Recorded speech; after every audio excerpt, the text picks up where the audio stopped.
Good morning साथियों, एक बार फिर से आपका स्वागत है। मैं हूं हंसराज। दिल्ली पुलिस का ओवरऑल सिलेबस का रिवीजन कराने के लिए मैंने आपसे जो बात कहा था उसमें दूसरी क्लास में यूट्यूब पे लेके आया था, लेकिन वो लाइव क्लास में बहुत ही ज़्यादा मिस्टेक हो गई थी। 2 बार उस समय लाइट कट गई थी और फिर शुरू में रेड पेन था जो लाइव क्लास में डायरेक्ट दिख नहीं रहा था।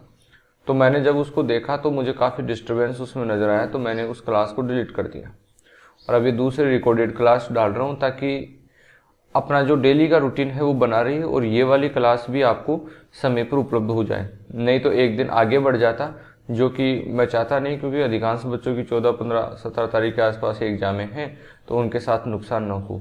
ठीक है साथियों, प्रत्येक क्वेश्चन को आपको देखना है, पहले निकालने की खुद कोशिश करनी है, अपना दिमाग दौड़ाना है, नहीं होता है तो मेरा सॉल्यूशन देखना है। ठीक है, एक एक क्वेश्चन को देखते हैं अपन। सबसे पहला जो नंबर का क्वेश्चन है आज की क्लास का, ये वाला। ये कहता है कि एक वस्तु का मूल्य 6 रुपये प्रति किग्रा से बढ़कर 7.50 रुपये प्रति किग्रा हो जाता है, तो उस वस्तु के खपत में कितने प्रतिशत की कटौती की जाए कि उस पर होने वाला खर्च पूर्ववर्ती ही रहे। तो ऐसे प्रश्नों को करने के लिए अपने एक तरीका काम में लेते हैं। इसमें क्या करते हैं कि जैसे पुराना मूल्य तो लिखा जाता है नीचे, ठीक है, तो मान लिया 6 रुपये दे रखा है जो पहले का था, और ये मान लिया मैंने कि 100 केजी खपत होती थी। ठीक है, अब 100 केजी खपत होती थी और पुरानी चीज कितनी थी, 100 रुपये।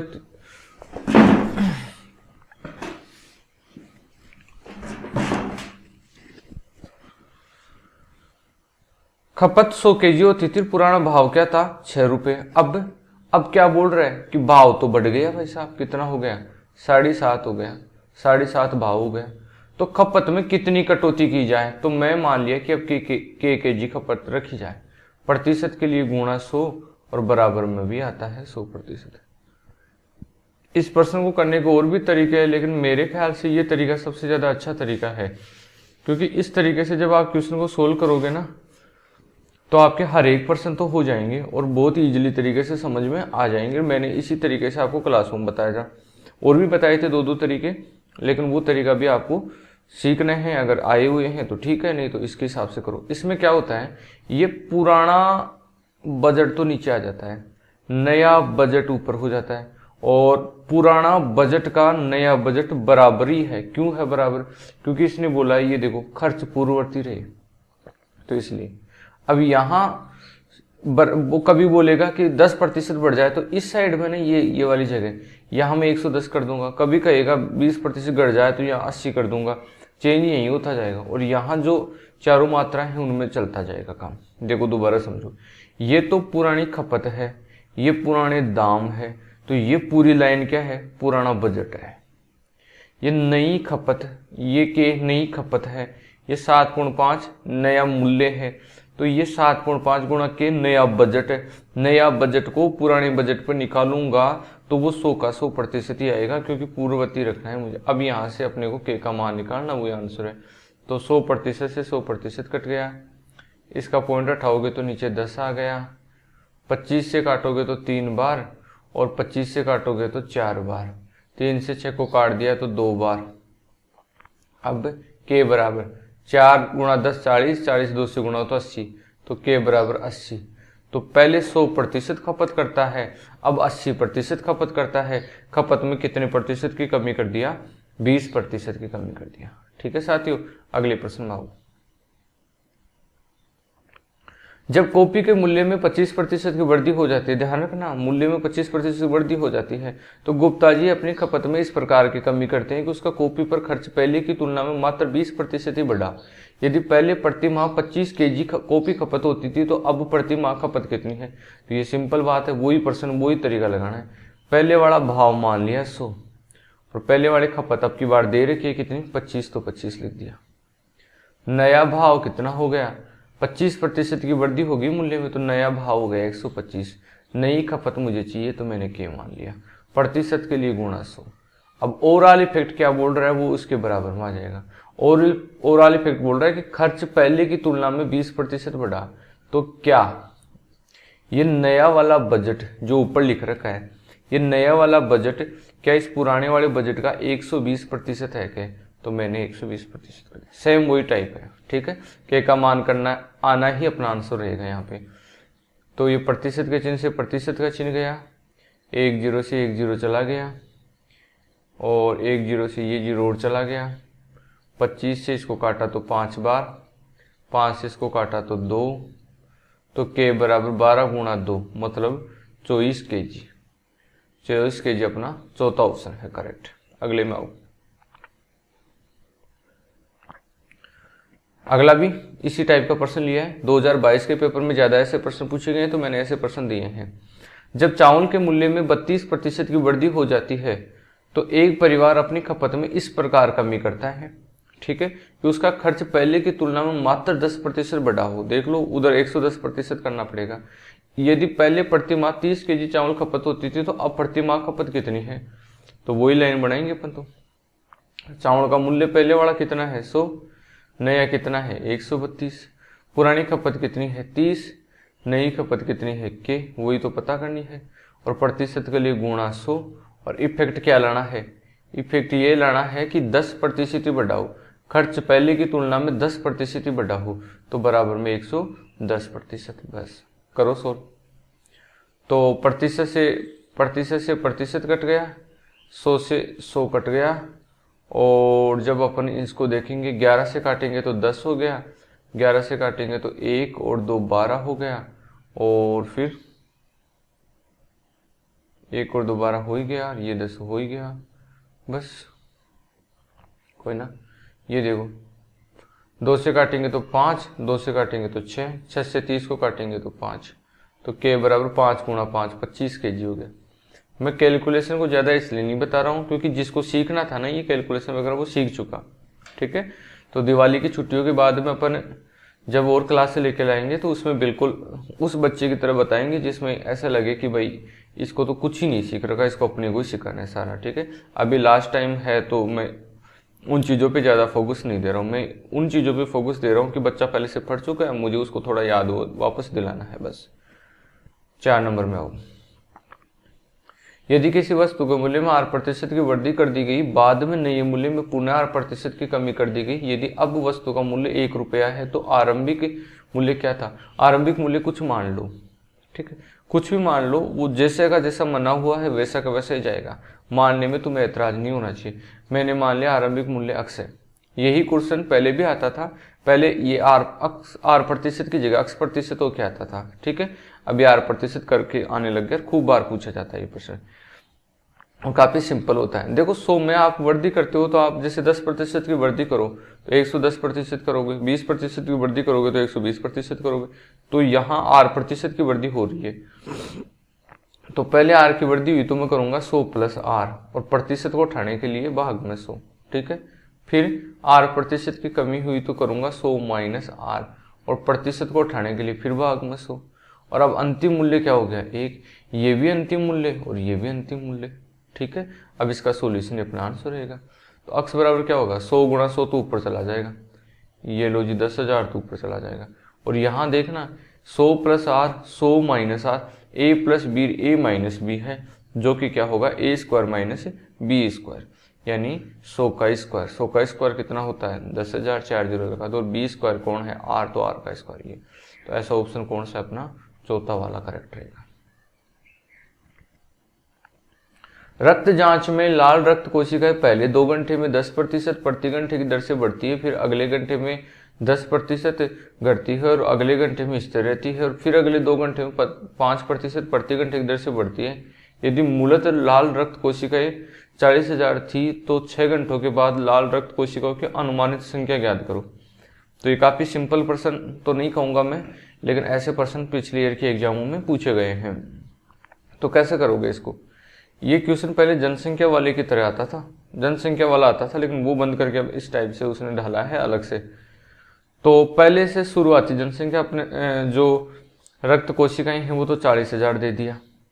अब मुझे क्या करना पड़ेगा, मुझे 40,000 को लेकर इस पर पूरी 6 साल की कार्रवाई करनी पड़ेगी, 6 घंटे की कार्रवाई करनी पड़ेगी, और 6 घंटे बाद में देखना पड़ेगा क्या आएगा, और वही अपना आंसर है।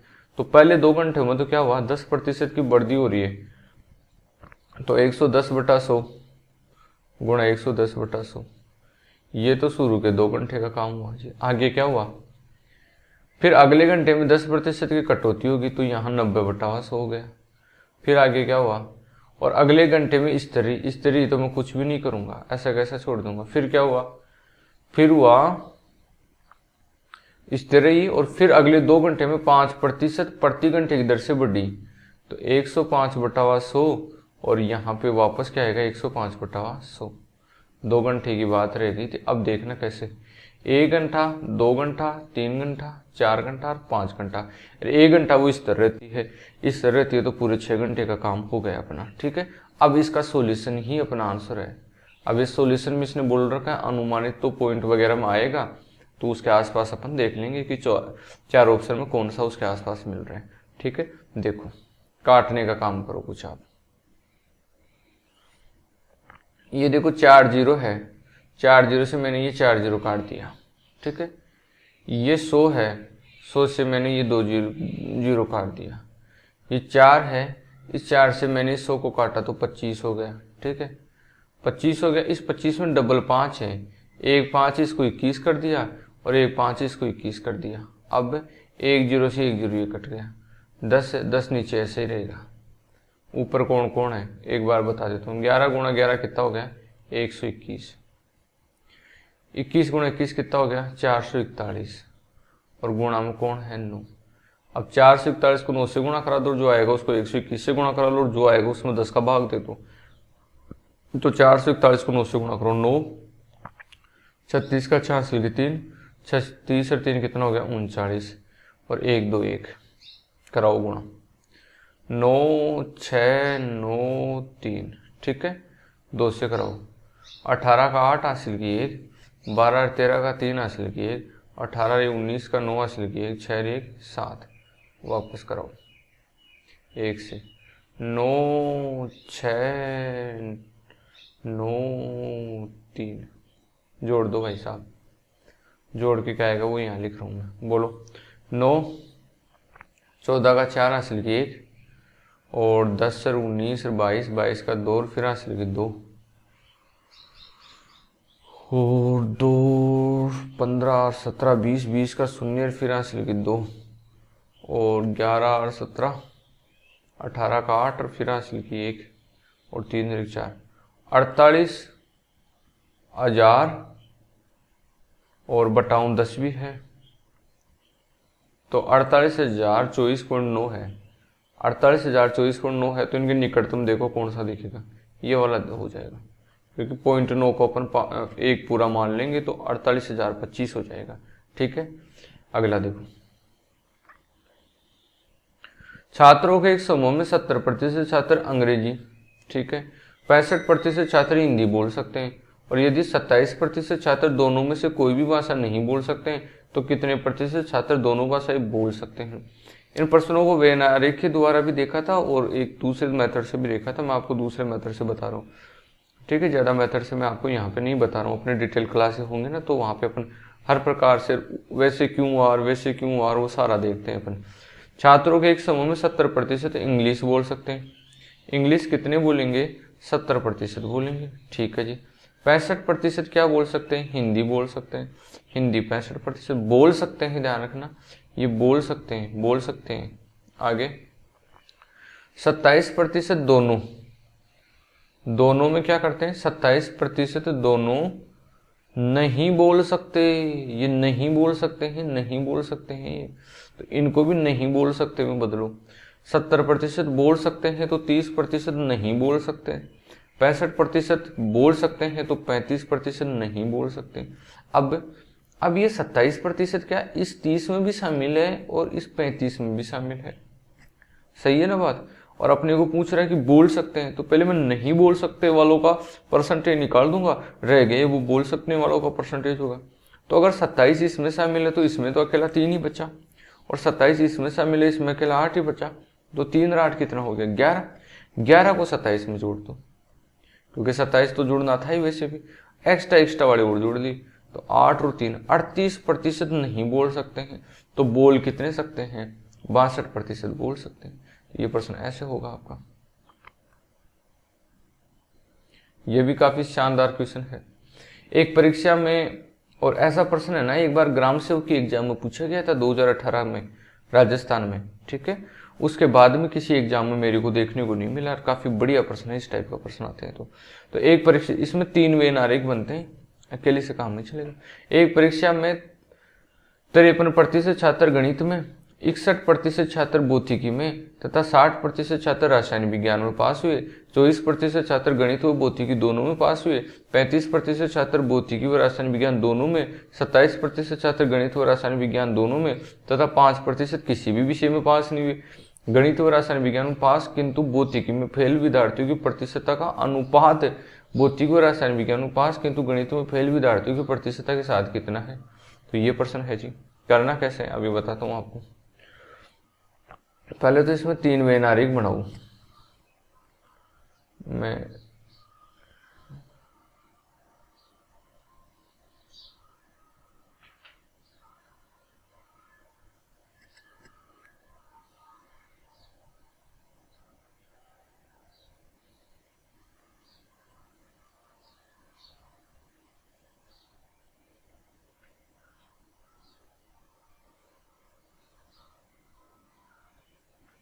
मुझे वैसे बनाना पड़ेगा और ऐसे मेरे से बनेगा नहीं, क्योंकि बोर्ड पे तो आदत है।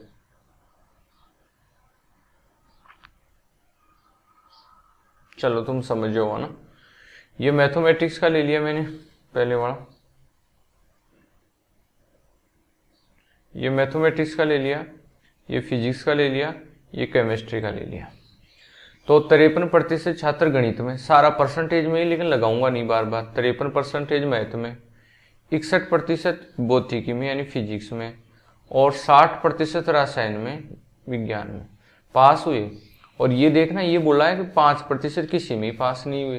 तो ये जो चीज़ दिखा रहा हूँ ना मैं, ये वाला तीनों, इसमें 95% ही दिखाऊंगा। 5% तो रह ही जाएगा, क्योंकि 5% किसी में शामिल ही नहीं हुए। ठीक है, तो 95% का ही है यार। अब देखो 2-2 का बताओ क्या।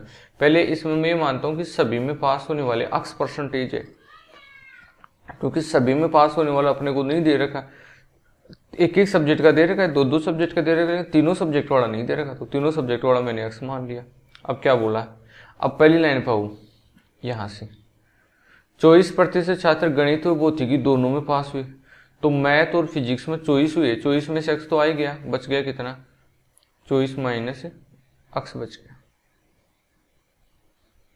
ठीक है, ये लो जी। आगे 35% छात्र भौतिकी व रसायन विज्ञान दोनों में, भौतिक और रसायन दोनों में 35 हुए हैं। तो x तो आ चुका, बच गए कितने, 35 माइनस x। ठीक है, आगे यूट्यूब को है ना ऐसे पकड़ के स्क्रीन को ऐसे करोगे ना तो वो बड़ी हो जाती है। तो आपको ये जगह छोटी दिख रही है ना, अगर थोड़ा क्लियर नहीं दिख रहा तो बड़ा कर लो इसको ऐसे करके। उसके बाद में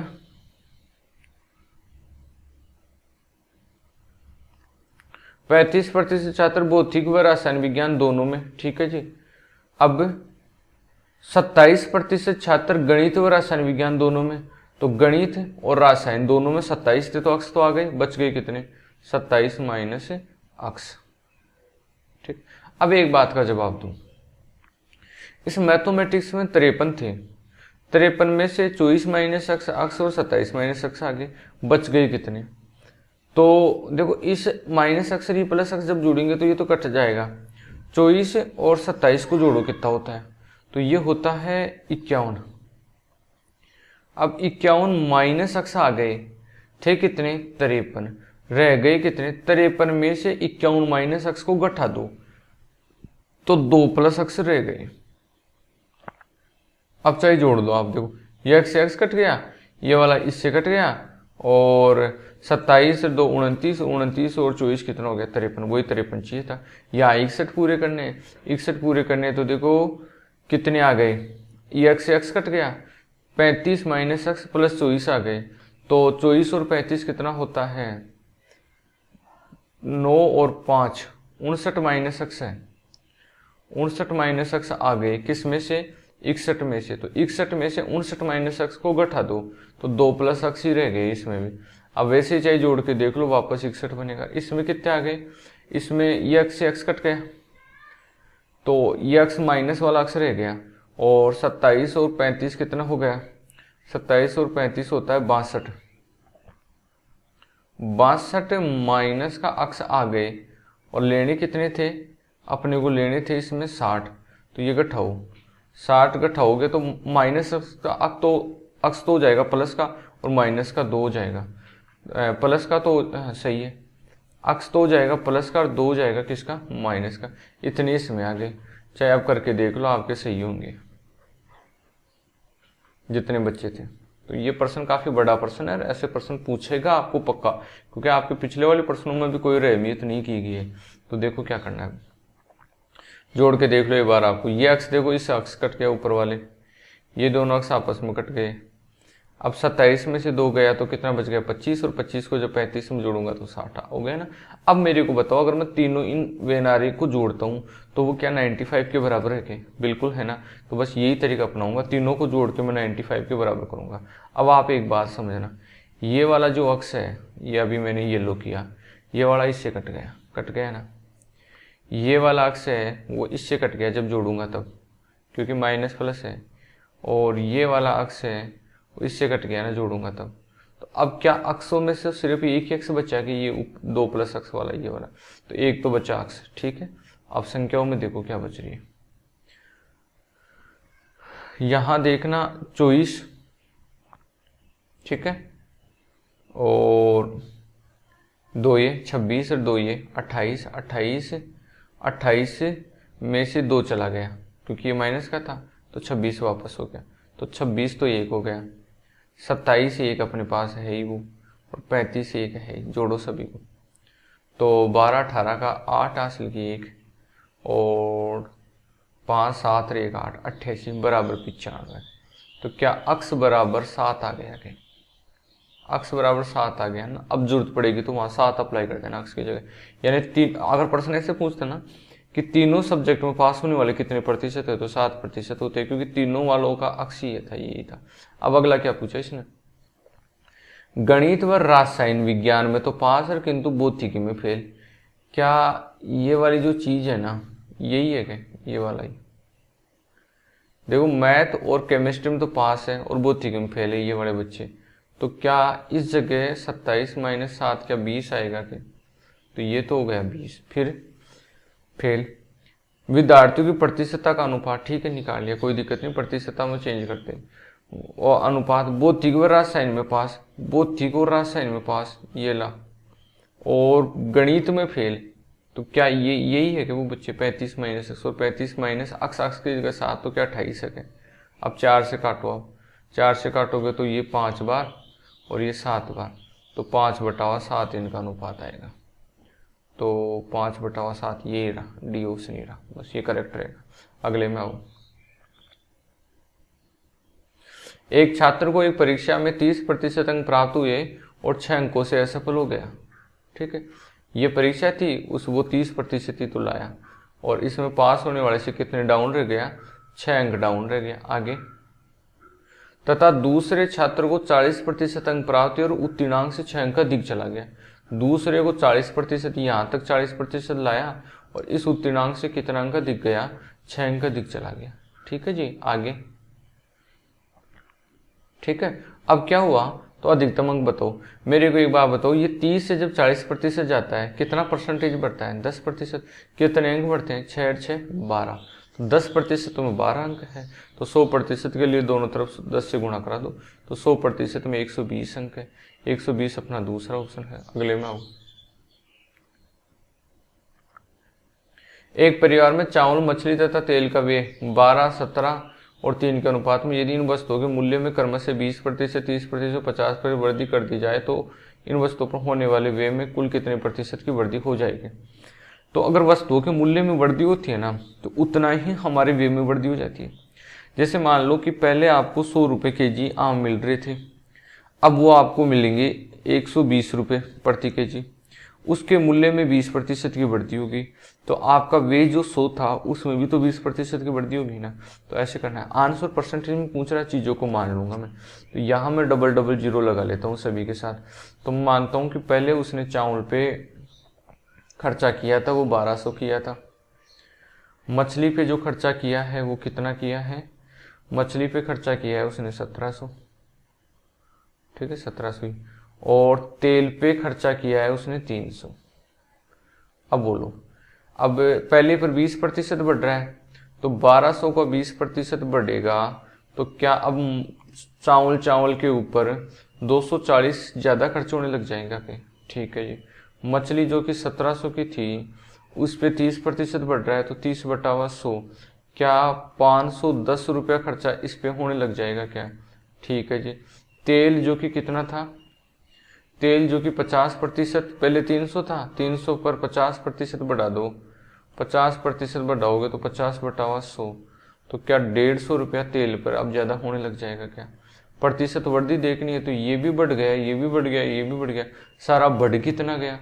तो पहला तो 0 0 ही है, दूसरा कितना है 5 1 6, 6 4 10 की शून्य, हासिल की 1, तो 5 1 6, 6 7, 5 2 7, 7 1 8, हासिल वाला सही किया है क्या मैंने? यहाँ 20% की वृद्धि हुई 1200 में, ठीक है, 240 हो गया। यहाँ 30% की वृद्धि हुई तो 17 3 51, ठीक है, और यह लास्ट में 50% की वृद्धि हुई तो 50/100, तो 150 सही। जोड़ो, 0 0 आ गया, दूसरा जोड़ा तो 5 1 6, 6 4 10 की शून्य, हासिल की 1, 1 और 5 7 8 1 9, तभी तो कह रहा हूँ कि थोड़ी मिस्टेक होगी, तो यहाँ 9 आएगा, ठीक है।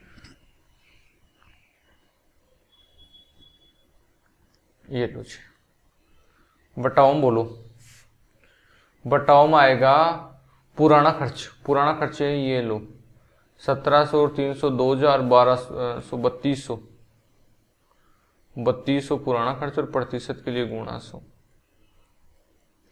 तो ये 2 जीरो से 2 जीरो कट गया, 4 से काटा तो ये 25 हो गया, और ये 8 हो गया, और ये 225 हो गया, 225/8, तो 8 दूना 16, 16 के बाद में 65, 65 में 8 बार और फिर 1 बच जाएगा, 1/8, तो 28 सही है, 1/8 कौन सा ऑप्शन है?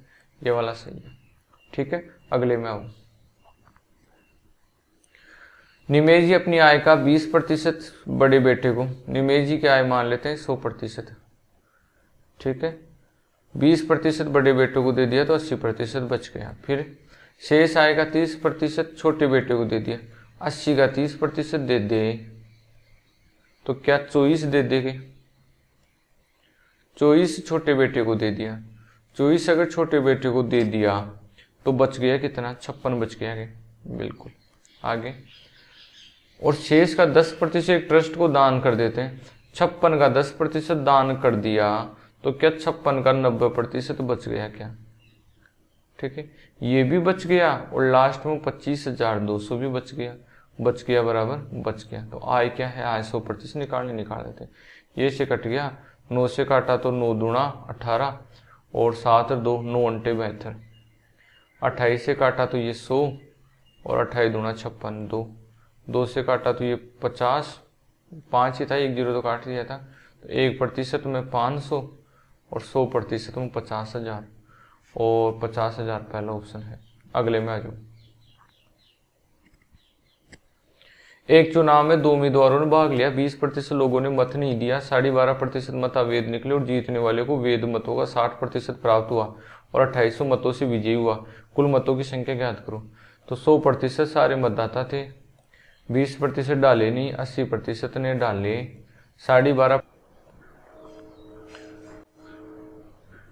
यहाँ बोल रहा है कि 12.5% अवैध निकल गए, तो 80 का 12.5 निकालो भाई, 80 का 12.5 का मतलब हो गया 25/200, क्योंकि 25/2 तो वैसे हो गया, प्रतिशत हटाने के लिए 100 आ गया।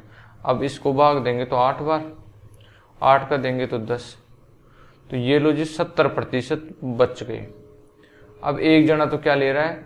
वेद मतों का 60% ले रहा है, एक तो ले रहा है इसका 60% और दूसरा इसका लेगा 40%, क्योंकि वेद मत अपने आप में 100% होते हैं, और 2800 मतों से जीत गया। क्या 70 का 20% की वजह से ही जीता क्या? क्योंकि 70 का 20% ही ज्यादा ले रहा है, तो 70 का 20% की वजह से जीता और इधर 2800 मतों से जीता, तो दोनों बराबर रहेंगे। तो ये 2 जीरो अपन काट ही दिए, 7 से काटा तो 4 और 2 से और काटा तो 200, तो 1% में 200 है, और ये अपने को बोल रहा है कुल मतों की संख्या, तो अपने को दोनों तरफ 100 से गुणा कराना पड़ेगा, तो ये 20,000 आ जाएगा। ठीक है।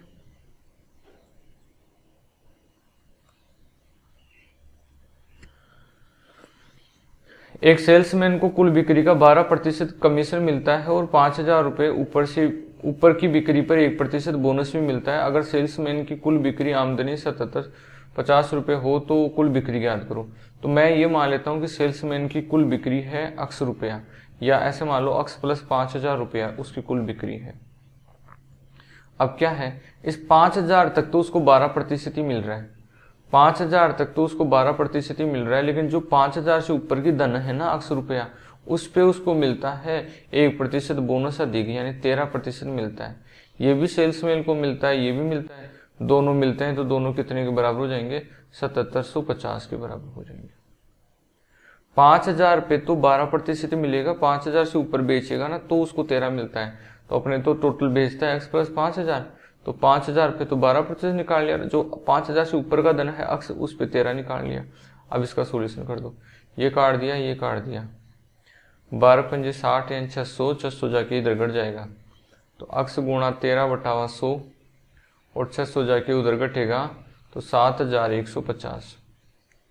13 से काटो, 13 पंजे 65 और 6 5 13 पंजे 65 और 0, ये आके इधर गुणा हो जाएगा, तो x बराबर हो गया 55,000। 55,000 तो वो था जो 5,000 से ऊपर था, 5,000 शुरुआत वाला भी तो था ना, तो पूरी बिक्री कितने की किया, पूरी बिक्री किया 60,000 की, और 60,000 कौन सा ऑप्शन है, चौथा ऑप्शन है। यदि किसी भिन्न का अंश 20% बढ़ा दिया जाए तथा हर 5% घटा दिया जाए तो भिन्न 5/2 हो जाती है, तो वास्तविक भिन्न क्या है, तो भिन्न होती है x/y। अंश को 20% बढ़ाएगा तो वो हो जाएगा 120, हर को 5% घटाएगा तो वो क्या हो जाएगा, हर को 5 घटाएगा तो 95, और ये हो जाएगा 5/2। यहाँ प्रतिशत का चिन्ह है। अब कर दो सोल्व, इससे काट दिया, ये 24 नीचे आ जाएगा, 95 ऊपर जाएगा, तो x/y बराबर 95/48। कौन सा ऑप्शन है, तीसरा। अगर इनकम टैक्स 17% बढ़ जाए और शुद्ध इनकम 8% घट जाए तो इनकम टैक्स की दर ज्ञात करो। एक बात बताओ, मान लो कि मैं 300 रुपया कमाऊं, सरकार कह दे कि भाई 100 रुपये का टैक्स दे दे, ठीक है, ये टैक्स दे दूं मैं, तो क्या मेरी शुद्ध आय मेरी, वो क्या 200 रुपया ही है क्या, मुझे ये बताओ। मगर 300 कमाऊं और 100 सरकार को टैक्स दे दूं तो मेरी शुद्ध आय तो 200 ही है ना। क्या मैं टैक्स को शुद्ध आय को जोड़ लूंगा तो क्या मेरा टोटल आय आ जाएगी क्या, जो मैं कमाता हूँ, ये चीज आप जानते हो, तो वही चीज इसमें लगाना है। तो टैक्स का कितना प्रतिशत, 17%। टैक्स का 17% वही है जो कि शुद्ध आय का कितना, शुद्ध आय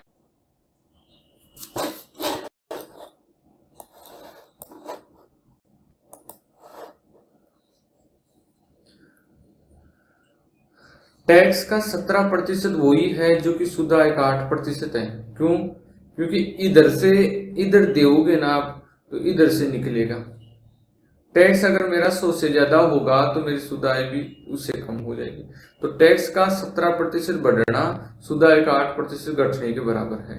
तो क्या मैं ऐसे लिख दूंगा, और क्या इसको ऐसे लिख सकता हूँ कि टैक्स बटा शुद्ध आय बराबर 8/17।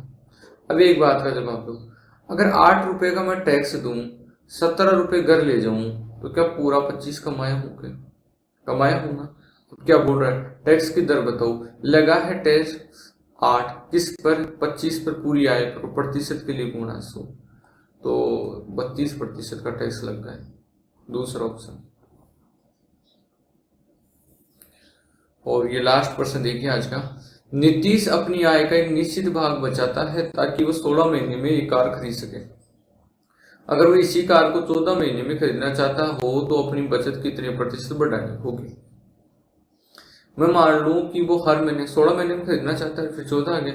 मैं मान लिया कि वो साहब 16 महीने में खरीदना चाहता है, मैं मान लिया हर महीने के 14 रुपये बचाता है, तो 16 माह की बचत, 16 माह की बचत जब हर महीने 14 रुपये बचाएगी, तो 14 गुणा 16 रुपये में कार आ रही है कि नहीं आ रही है? आ रही है ना। अब क्या कहता है कि मैं तो 14 माह में काम करूंगा, 14 माह में कार लूंगा, तो 14 माह की बचत। अब कार के दाम तो उतने ही जितने थे, तो अब की बार 14 माह में उसका ये बजट बन जाना चाहिए, कौन सा? 14 गुणा 16 रुपये वाला। तो अब बताओ अब की बार हर माह का कितना बचाए? 16 बचाए। पहले 16 माह में एक माह का 14 बचा रहा था। अब मेरा तरीका समझो, मैं इस 14 को पहले इसलिए ले रहा हूँ ताकि जब आगे 16 लूँ तो काम सेट हो जाए। 16 माह की बचत होगी, जब एक माह में 14 बताए तो 14 गुणा 16 रुपये, ये कार का मूल्य हो गया। ठीक है। अब कह रहा है कि मुझे तो 14 महीने में कार खरीदनी चाहिए, मेरी बचत बढ़वा दो। तो हम कहेंगे भाई तुझे टोटल तो 14 गुणा 16 करना ही पड़ेगा। तो फिर क्या कर रहे हैं? कह रहा है कि 14 माह तो ही, अब हर महीने का 16 बचा लूंगा, तो 16 बचा लूंगा। पहले हर महीने का 14 बचाता था, अब 16 बचाता है, तो बचत कितनी प्रतिशत बढ़ानी होगी? तो 14 से 16 गया तो बढ़ाया है 2, किस पर? 14 पर, और प्रतिशत के लिए गुणा 100, तो 7, और 7 का जब 100 में भाग देंगे तो 28 से ही 2 घटावा 7% बचत बढ़ानी पड़ेगी। 28 तो कहाँ, 14 से, क्योंकि जो 14 बार तो जाएगा 98 तक, 14 से ही 2/7% बचत बढ़ानी पड़ेगी। तो ये रहा, ठीक, 14 से ही 2/7%। ठीक है। तो एक बार रिकॉर्ड क्लास हो चुकी थी, लेकिन मैंने उसको हटा के ये वाली क्लास डाला हूँ ताकि आपकी पढ़ाई में कोई दिक्कत नहीं है, आप डिस्टर्बेंस का सामना नहीं करना पड़े। देखो दोस्तों, शुरुआती टाइम में दिक्कत होती है, और आप सभी के साथ और सहयोग के लिए बहुत बहुत धन्यवाद। और अपने 1000 सब्सक्राइबर होने वाले ही हैं, तो उसके लिए भी आपको बहुत बहुत ढेरों ढेरों ये बालों की मेरी तरफ से आभार। और अगली क्लास में मिलते हैं। अगला चैप्टर अपना अनुपात समानुपात रहेगा, जिसके ऊपर चर्चा करते हैं। पढ़ते रहिए अच्छी तरीके से, बढ़िया तरीके से अपना, और पिछले ईयर के प्रश्न पेपरों को देख कर उनमें जो कमी आपकी लग रही है अभी तैयारी में, उसको और अपडेट कर लीजिए। ठीक है दोस्तों, थैंक यू।